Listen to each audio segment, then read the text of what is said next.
I am Gretchen, and we are here at the American Revolution Museum at Yorktown on our Revolutionary farm in the hall of our farmhouse. And today we are going to talk just a little bit about the mechanics of a spinning wheel. So come on, let's get started.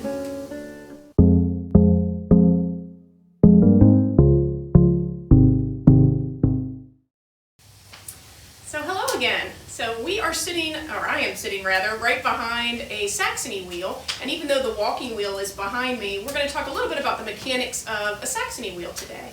And so this is a wheel that doesn't change a whole lot over the history of spinning, or at least for a while it doesn't change very much. And so you might have a version of this. A lot of visitors that come to our museum talk about, oh, my grandmother had one of those, or we have one in the attic, or we use one for display, which is wonderful. And the reason why probably so many of those are around is because so many women of the time period had spinning in common. And so it's not something that boys or men never did, but it was primarily women and girls who are spinning. And as we talked about in our carding video, almost all women had some knowledge of spinning, and maybe not on a Saxony wheel just like this. Might have been a drop spindle or that walking wheel we were talking about, but they would have knowledge of spinning.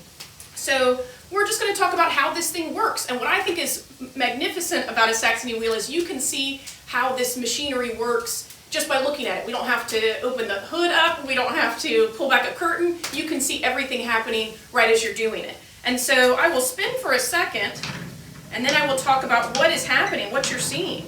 And something else that visitors say sometimes when they come here is they'll see us spinning, and then we'll stop and talk about the mechanics a little bit, and they'll say, oh, I had no idea that this was not what you were spinning, because it kind of looks like the yarn is going around the wheel, and this is actually very specific to the mechanics of it. So down here you'll see a pedal or a treadle, and that is connected to this bar. And occasionally you'll see on people's Saxony wheels it'll be a little strip of leather or something else, but that is called the footman. And the footman is attached to this little crank, and the crank is attached to the wheel. Then these two driving bands that you see is actually one piece. It's a figure eight that's kind of collapsed. It's Mobius. And they both have different jobs, but they're attached down here. This U-shaped piece is called the flyer, and the flyer has all these little hooks on it, and that's so as you're spinning, every once in a while you'll stop and you'll move the yarn that you've spun down on the hooks, and that way it'll evenly distribute on the bobbin. The bobbin is right here. This is the whorl, and the whorl is attached in different places to the driving bands. Then there's a little opening in the front called an orifice, and it's basically just a hole or an opening where the yarn goes into. I don't have it set up on this wheel today, but when we talk about spinning flax or hemp in another video, we'll show you the distaff, and the distaff is where you wind up the flax or the fiber being spun.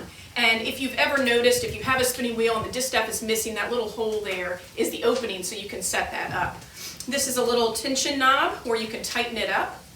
So the tightening up of this is important. You kind of have to get kind of a Goldilocks perfect tension, because if it's too tight, it'll either pull it away from you or it'll kind of make it really spongy like bungee cord. And if it's too loose, it won't take up the yarn. So you have to get it just right. And so many of the staff that work here spin on this same wheel, and every once in a while I'll sit down and I'll have to change the tension because I prefer it at a different tension than them. But it can be different for everybody. The two pieces here are called the maidens, and the maidens are what hold that flyer and the bobbin together. And then the whole piece underneath is called the mother of all. And all of that is attached to the spinning wheel. And if you'll notice, the spinning wheel is kind of off, or the wheel itself is kind of off-centered. And different spinning wheels, you'll see it in different places. A castle wheel, it might be a little bit more upright.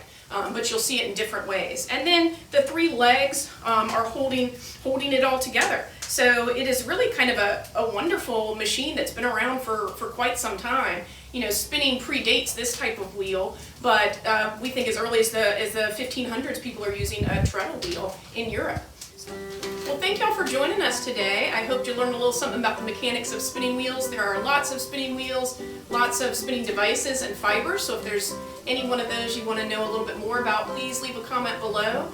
Come out and see us too, because we are open 362 days a year, and we'd love to have you out on the farm, out in the military encampment, in our museum, or at our sister museum, Jamestown Settlement. Thank you.